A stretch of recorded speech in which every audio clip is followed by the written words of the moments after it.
Thank you so much. I'm Hannah Negami.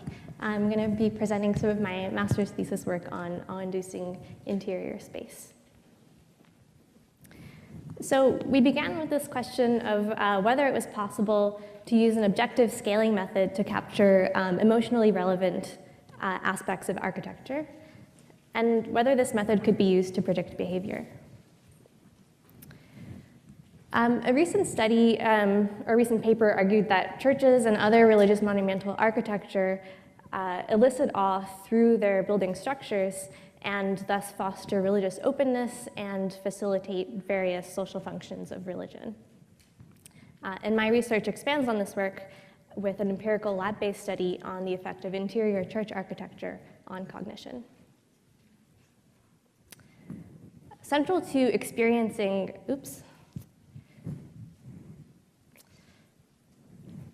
I think this froze. I'm going to exit.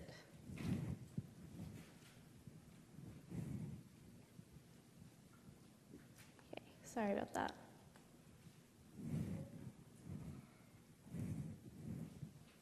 Okay, still looks frozen, but we'll see how it goes. So central to experiencing religious monumental architecture is awe. So awe is defined as an emotion encompassing both vastness, such as in physical size, power, or social standing, plus accommodation, such that experiencing awe necessitates a reappraisal of existing mental models. So a common experience of awe is viewing natural scenery, and that's something that's used quite often in studies looking at awe. In a building, awe may arise from the size of the space or the exceptional ability that made building or designing that structure possible. And to our knowledge, ours is the first study of its kind to use architectural interiors to elicit awe. There you go. So some recent findings on awe have shown that feeling awe increases belief in supernatural control, and that feeling awe increases feelings of oneness with others and spiritual behavioral intention among people who are already religious or spiritual. So this existing research seems to suggest a link between feeling awe and feeling spiritual. Feeling awe has also been shown to expand one's sense of time and increase perceived time availability. So for example, participants will be more likely to agree with statements such as, I have lots of time in which I can get things done. My research also builds on separate work on religious priming, which found that among people with submissive personalities, when people are primed with religious words, they're more likely to conform to peer estimates on a numerical estimation task. So on the y-axis, we have deviation from peer estimates, with lower scores indicating higher conformity.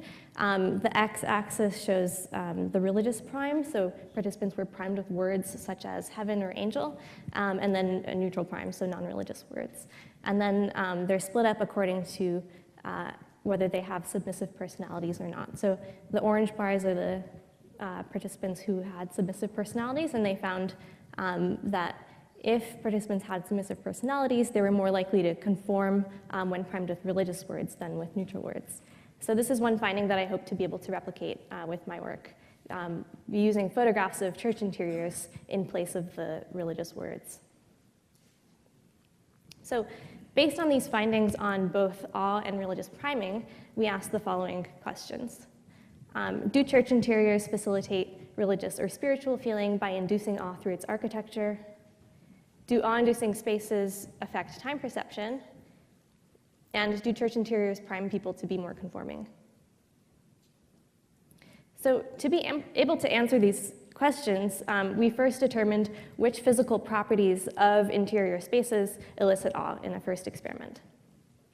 So this first experiment was broken down into two components, the first being the development of a rating scale, which we used to measure the architectural properties in a set of buildings, and then the measurement of affective response to these same photographs.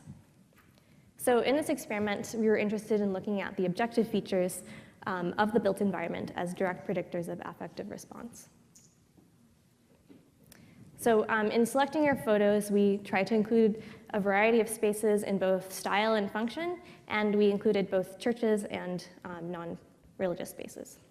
So we had 60 photographs, which we rated on 24 architectural properties each, but we wanted to reduce the number of properties down in order to be able to do further analysis. So we did something called the principal component analysis, which basically breaks items in a scale down into groups of items that behave similarly. So from this analysis, we identified 4 principal components. The first component was comprised of properties that reflected what we called immensity, so things like ceiling height, size of the space, and contour. The second component was comprised of properties such as presence of art, images, ornament, and so we called this component adornment. So here we have examples of photos that were high in each of these components, and at the bottom are examples of photos that were low in each of these components. The third principal component we called natural lighting and repeating elements, and the fourth and last one we called use of natural materials and seating. So again, we have high and low examples of each of these components. Okay, so the second part of this experiment was looking at the affective response to these same building interiors. So for this experiment, we had University of Waterloo undergraduates as participants, and their task was to view these same photographs, and they were asked to imagine themselves occupying each of these spaces. So participants would view a space, and after viewing each space, they were asked to rate the extent to which they felt each of 10 emotions, including awe.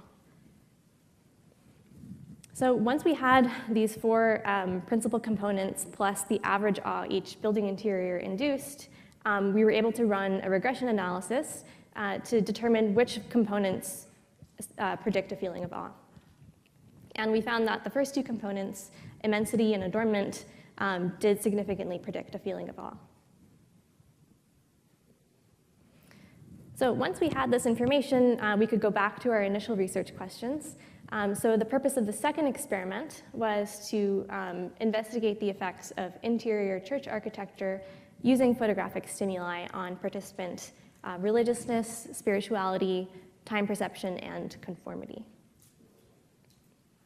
So in experiment 2, we had 4 experimental conditions, and participants were randomly assigned to one of these 4 conditions. So participants saw either churches or non-religious spaces, and then within these groups, they saw spaces that we predicted would elicit a high sense of awe versus a low sense of awe based on our findings from experiment 1, which said that buildings that were high in immensity and adornment would predict a feeling of awe.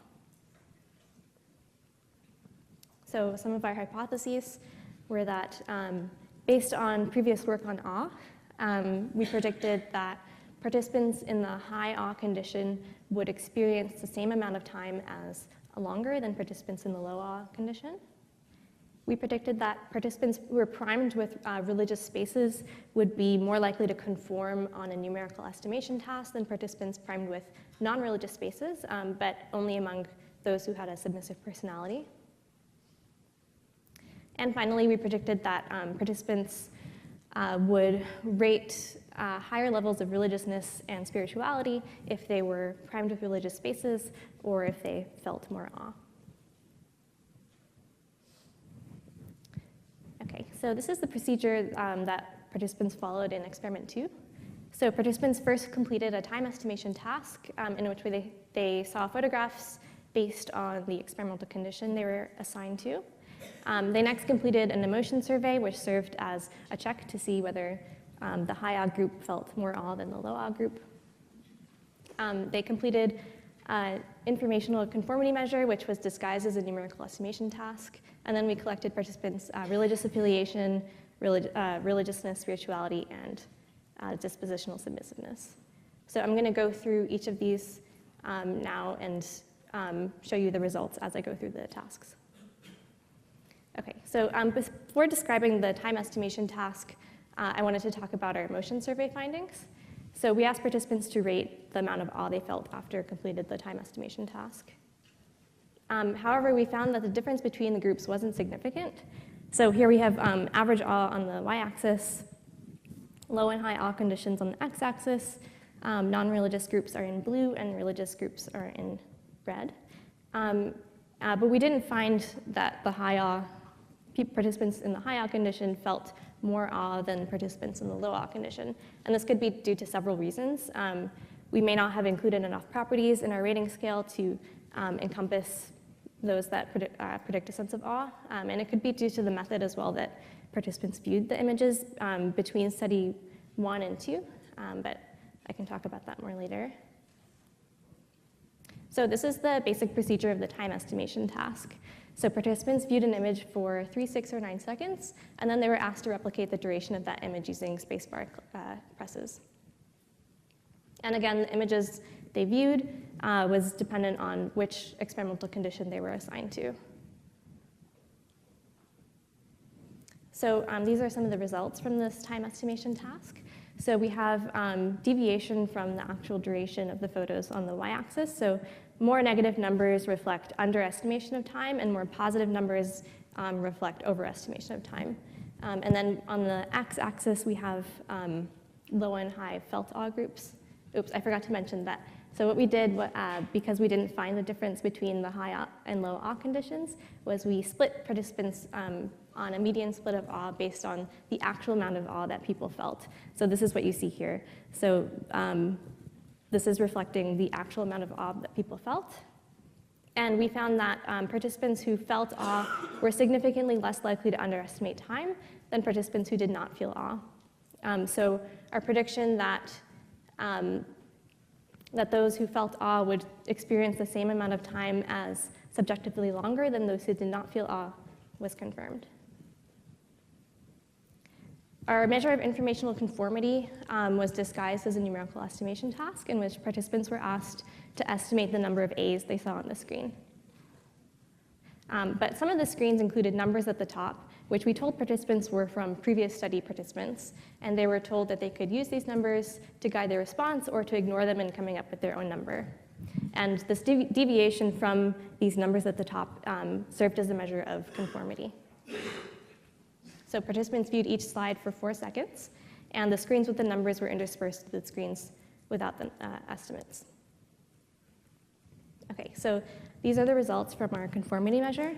So again, we have deviation from peer estimates on the y-axis, so lower scores indicate higher conformity, and then the non-religious and religious priming condition on the x-axis, and they're split up according to dispositional submissiveness.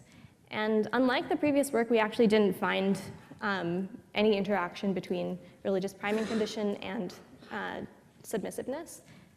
This could be because some of the spaces in our non-religious priming condition did include some religious imagery, which creates conditions that aren't completely separate. So we're currently replicating this study with stronger experimental conditions. Okay, I think I'm almost out of time, so I'm going to skip a couple of the graphs and summarize. So those who felt awe experienced the same amount of time as subjectively longer than those who did not feel awe, as we predicted. Photographs of church interiors used as a religious prime did not increase informational conformity as we predicted from previous work.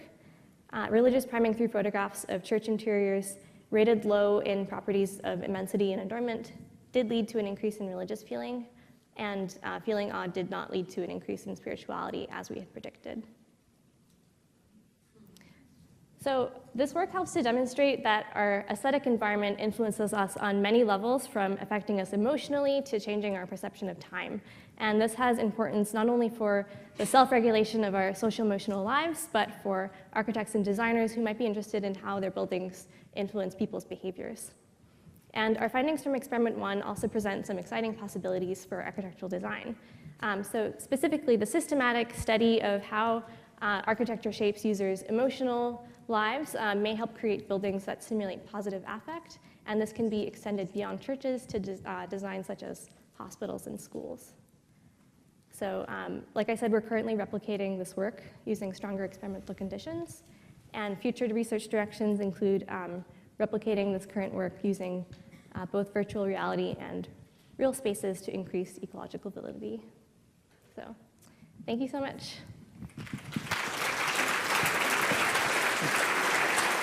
Thank you very much, Hannah. I'm afraid we are running a little late, so there's no time for some questions right now. If you'd like to ask some questions of Hannah, we can do that during the break. Thank you.